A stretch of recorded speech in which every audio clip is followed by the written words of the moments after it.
La 10ª lectura del libro del Génesis se llama Miqués, que significa el fin. El título proviene del primer versículo de la lectura, que dice: Génesis 41 versículo 1. Sucedió que al cabo de 2 años completos, Faraón tuvo un sueño. La porción comienza con los portentosos sueños de Faraón, las interpretaciones de José y su posterior ascenso al poder sobre Egipto. Cuando una hambruna golpea la tierra de Canaán, sus hermanos vienen a Egipto, en busca de grano, pero no reconocen a José, quien diseña un medio por el cual puede probar su carácter. La palabra Miqués significa al final, y apunta a futuro profético, es decir, el fin de los días, o Ahari Tayamim. Del mismo modo que José era un soñador, que fue traicionado por sus hermanos, pero fue promovido a un lugar de gloria de la mano oculta de Dios, por lo que Yeshua fue rechazado por muchos, pero fue exaltado sobre todas las naciones. Y al igual que José, se encubrió como un egipcio a sus hermanos, pero finalmente fue revelado para ser su salvador, por lo que el pueblo judío llegará a ver que Yeshua es el verdadero Salvador de Israel. Se hará realidad la esperanza de Pablo, que escribió. Romanos 11 versículo 26. Y después de esto, todo Israel obtendrá la salvación. Así está escrito: de Sion vendrá un libertador que apartará del pueblo de Jacob la impiedad. José ha estado en prisión durante 12 años. El faraón tiene 2 sueños similares y exige su interpretación. El mayordomo recuerda a José y su don para la interpretación de sueños, y José es llevado a la presencia del faraón. José interpreta el sueño de Faraón y le sugiere cómo administrar mejor los 7 años de abundancia y los 7 años de hambruna. José es nombrado virrey de Egipto y pone en práctica el plan que le había delineado al faraón. Se casa con la hija de un sacerdote egipcio y tiene 2 hijos, Manasés y Efraín. Comienzan los 7 años de hambruna y la única comida disponible está en Egipto. José, no reconocido por sus hermanos, los reconoce cuando vienen a comprar comida. Los acusa de ser espías y los encarcela durante 3 días. José exige que Benjamín sea llevado a Egipto y mantiene a Simeón como rehén. Los hermanos relatan su aventura a Jacob, quien se niega a enviar a Benjamín. La creciente hambruna obliga a Jacob a ceder a la garantía de Judá de que Benjamín estará a salvo, y los hermanos regresan a Egipto. Los hermanos se reúnen con Simeón y se les invita a comer en la mesa de José. José ve a Benjamín por primera vez en 22 años. José trama su plan final contra sus hermanos. Su famoso cáliz está plantado en la alforja de Benjamín, lo que obliga a los hermanos a regresar a Egipto y a una confrontación con José.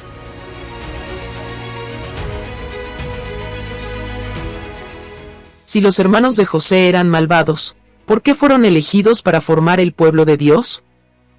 Los hermanos de José no eran malvados. Recordemos que la Shejina, la presencia de Dios, les permitió vender a Yosef. Y se sabe que ninguno de ellos apartó del camino de la Torá, si bien la acción que tuvieron con José, o las acciones que tenían con José, no eran luminosas. Realmente este acontecimiento de que lo vendieron era necesario para la supervivencia del pueblo de Israel.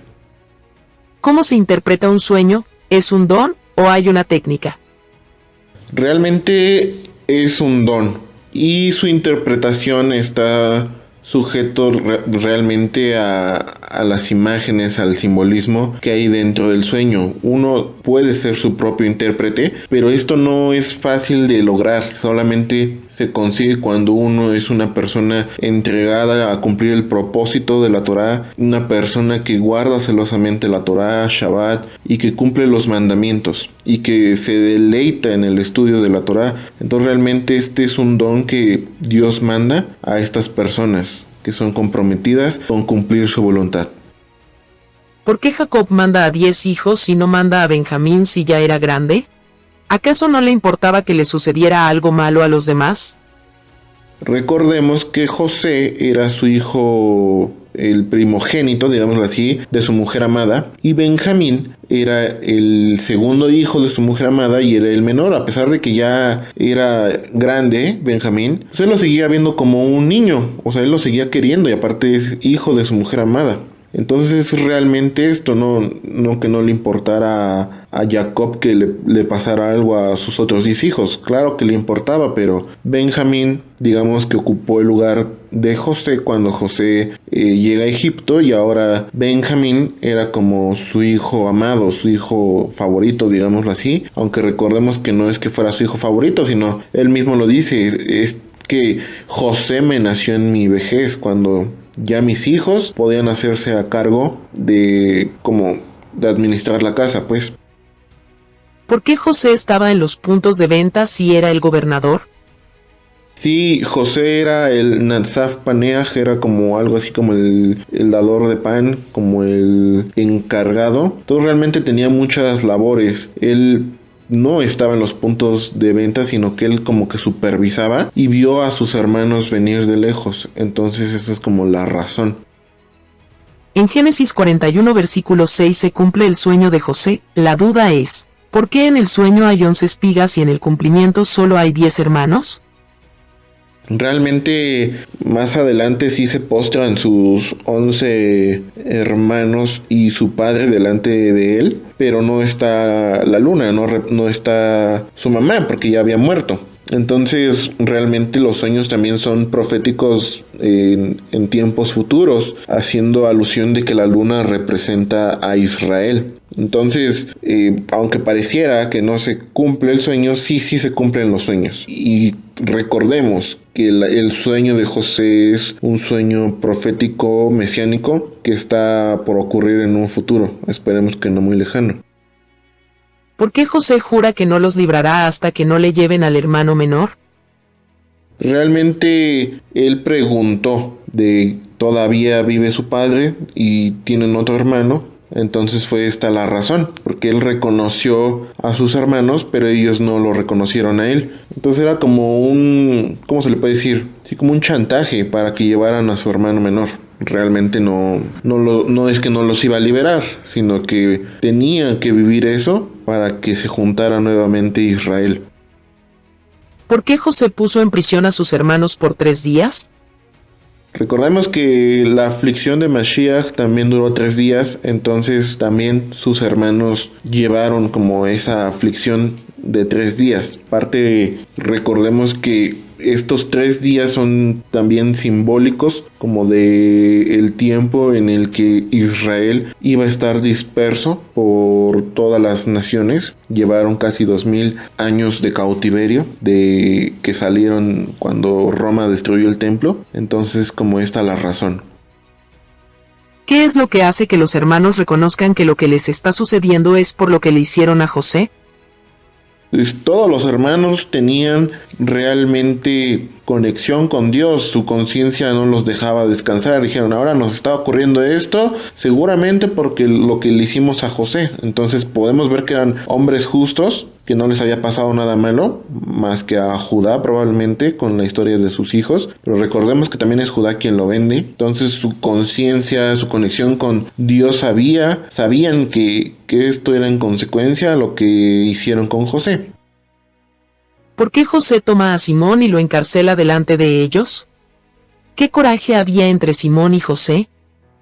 Pues yo creo que como era de los primogénitos, no parece aquí como que tenga un coraje contra Simón. Realmente bien pudo haber sido Rubén, o Simeón, o Leví, o Judá. Aquí le tocó a Simón. Simplemente fue, digámoslo así, como mala suerte, que era de los hijos más grandes. Entonces tal vez sea por eso, era como de los encargados. Entonces no hay como un coraje hacia Simón. Realmente José no tenía ningún coraje contra alguien, contra sus hermanos. Él más bien estaba resentido y pensaba que su padre y sus hermanos no le querían. No había ningún resentimiento. ¿Qué les faltaba a los hermanos para que su arrepentimiento fuera completamente auténtico? Pues realmente les faltaba esta parte de decir, nos merecemos esto que nos está pasando, nos merecemos lo mismo que le hicimos a José. Este es el verdadero arrepentimiento. Y no volver a equivocarse de la misma manera, porque ahora veían cómo su padre probablemente trataba a Benjamín y ellos ya no sentían celos por él. ¿Qué tuvo que suceder para que los hermanos de José reconocieran que Dios está en todo lo que les está sucediendo? Realmente vemos que el hambruna fue un designio de Dios. El que José los tratara de esa manera también fue algo que Dios permitió. Entonces ellos reconocen que todo lo que está ocurriendo es por Dios en el momento en el que tienen la oportunidad de hacer su corrección. Sobre todo Judá, y que Judá queda en el lugar de Benjamín, le dice: no, tómame a mí porque mi padre se va a morir. Entonces es cuando realmente José se conmueve y viene este verdadero arrepentimiento, digámoslo así, por parte de todos los hermanos. ¿Por qué Jacob acepta más la propuesta de Judá que la de Rubén? Recordemos que Judá ya había perdido también pues 2 hijos. Jacob sabía qué es el dolor de perder un hijo. Judá sabía el dolor de perder un hijo. Y sabemos que había tenido un pleito Rubén antes con Jacob. Entonces es realmente esta parte de que Judá cumple su arrepentimiento. Jacob sentía más afinidad con Judá por lo que les había pasado en la vida. Entonces esto es la razón por la que Jacob acepta antes la propuesta de Judá que la de Rubén. ¿Qué tiene de espiritual el plan de José si parece más una venganza? Si pareciera que es una venganza, realmente yo creo que él trataba de darles una lección a sus hermanos, pero sí tiene un cumplimiento espiritual. Él quería ver si sus hermanos realmente habían alcanzado esta madurez de arrepentimiento o seguían siendo los mismos. En Génesis 43 versículo 26 se cumple el sueño de José. Sí se cumple el sueño de José, digámoslo así parcialmente. Entonces, como lo habíamos mencionado antes, no estaban los 10 hermanos, después sí estuvieron. Entonces, pues sí, en parte las cosas no son tan puntuales de repente, pero si se cumple, digámoslo así, con la mayor parte del simbolismo, pues claro que se da por hecho que el sueño está cumplido. ¿Cuántas veces lloró José y qué fue lo quebrantó en cada ocasión que lloró? Bueno, no recuerdo exactamente cuántas veces lloró José, pero sabemos que su quebranto fue cuando Judá le dice: tómame a mí, deja ir a Benjamín. Y recordemos que Judá es el que lo vendió. Entonces es cuando él se conmueve de que dice: ya realmente han cambiado, a este no lo van a dejar, no lo van a abandonar como a mí. Entonces vemos que es el quebranto. José manda a sacar a toda su servidumbre de donde estaban, y se dice que el llanto de José se escuchaba hasta la casa de los egipcios. Entonces realmente esto fue lo que quebrantó a José, la disposición de Judá por tomar el lugar de su hermano sanguíneo completamente de José, que era Benjamín, y es realmente esta la razón. ¿Por qué en la comida con sus hermanos comen en 3 mesas diferentes? Los egipcios no se mezclaban a comer con los hebreos, esa es la razón. Había 3 mesas, una para los egipcios, otra para los hermanos de José y otra para la familia de José.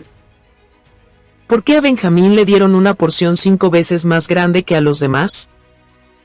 Realmente vemos que aquí José está midiendo si sus hermanos ya han alcanzado una madurez, y recordemos que Benjamín ahora lo representaba a él de cierta manera. Entonces era como una lección para ellos, para que vieran que su hermano Benjamín ahora era el primogénito, y de cierta manera podemos ver que tal vez estaba midiendo su madurez espiritual, a ver si no repelaban o hacían algo. Entonces era más esta cuestión de que José les quería recordar cómo su padre lo trataba a él, pero ahora él iba a tener a su hermano Benjamín, digámoslo así, como el favorito, ¿no? Entonces esa es como la razón.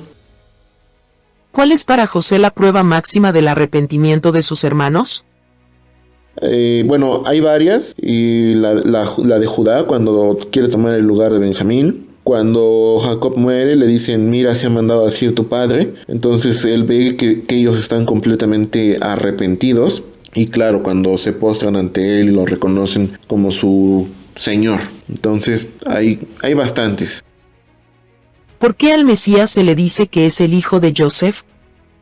Sabemos que hay 2 atributos o 2 cuestiones que se mencionan cuando se hablan de Mashiach, estas características de Mashiach ben Yosef, Mashiach ben David. Al Mesías se le dice el hijo de Yosef porque cuando venga en esta parte o cuando vino por primera vez fue el Mesías sufriente. De la misma manera que Yosef sufrió y que no fue reconocido por sus hermanos como su líder cuando José era joven. Entonces realmente es simbólico y hay un paralelismo de las características o de las cosas que iba a sufrir Mashiach ben Yosef cuando vino por primera vez. Pasó cosas similares entre sus hermanos y después sabemos que es Mashiach ben David cuando ahora sí lo reconocen y lo siguen. Entonces esa es la razón porque al Mesías se le dice el hijo de Yosef, porque iba a ser sufrido de la misma manera que José. Sus hermanos no lo reconocerían y bueno, esa es la razón. Deja un me gusta, compártelo con tus amigos y manda tus preguntas al correo que va a estar apareciendo en pantalla.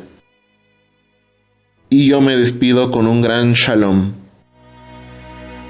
Parashá Mikés nos enseña que existen dos tipos de milagros: Nes Nigle, el milagro obvio, y Nes Nistar, el milagro oculto. El milagro obvio, por excelencia, es Pesach. Hashem causa las 10 plagas, divide el mar rojo, y revela la Torá, con grandes maravillas en el Sinaí. El milagro oculto por excelencia es Purim. Hashem ni siquiera se menciona en la historia de Purim, trabajando silenciosamente detrás de la escena, para establecer y efectuar su perfecta voluntad. La historia de José, que estamos leyendo en esta parashá, es un ejemplo de un milagro oculto. Dios cumple su perfecta voluntad, al enseñarle a Joseph la humildad, y lo prepara, a través de muchas pruebas, para convertirse en el líder que debía ser en Egipto. Hanukkah es un ejemplo de ambos. En la historia de Hanukkah, Hashem obra detrás de escena, a través de Matisiahu y sus hijos, pero luego tenemos el milagro abierto y obvio del aceite. La llegada de Yeshua también es una mezcla de ambos. Para la mayoría de las personas, fue solo el nacimiento de un hijo de una pareja real de linaje, de la casa de David. Sin embargo, algunas personas vieron el milagro. Simón y Haná, en el Bet Hamikdash, el templo, los pastores que vieron una hueste angelical, y los sabios del este, sabían que algo estaba pasando. Pero el regreso de Yeshua será un milagro, muy obvio en extremo. Se verá en cielo, con una hueste celestial, pisándole los talones, trayendo juicio sobre un mundo presente. En estos días, los milagros obvios ocurren ocasionalmente, pero la mayoría de los milagros son de la variedad oculta. Una persona se recupera repentinamente de una enfermedad, sin razón aparente. Otra tiene una ganancia financiera inesperada, justo cuando la necesitaba. Muchos milagros como estos suceden todos los días, simplemente no escuchamos mucho sobre ellos. Como personas de fe, nuestro trabajo es buscar constantemente los milagros ocultos en la vida. Es muy importante que todos vivamos en un asombro radical. Shabbat Shalom.